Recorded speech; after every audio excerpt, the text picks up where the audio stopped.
हरियर का डाल लहंगा भीतर रंगवा से रंग दे करब। हरियर का डाल लहंगा भीतर रंगवा से रंग दे करब। डीजे अमित अपहर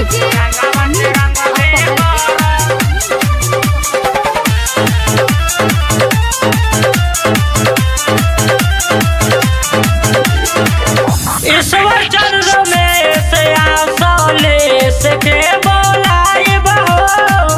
महेश सुमित से तोर चोली खोलावाइब हो।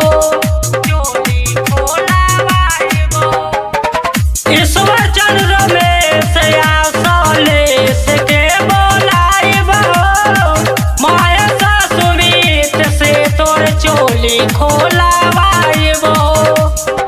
छोटकी बहिनियों के तोर रंगवा घोर के जलबे करब। छोटकी बहिनियों के तोर रंगवा घोर के जलबे करब। हरियर का डाल लहंगा भीतर रंगवा से रंग दे करब। हरियर का डाल लहंगा भीतर रंगवा से रंग दे करब। नैना रिकॉर्डिंग स्टूडियो जहानाबाद।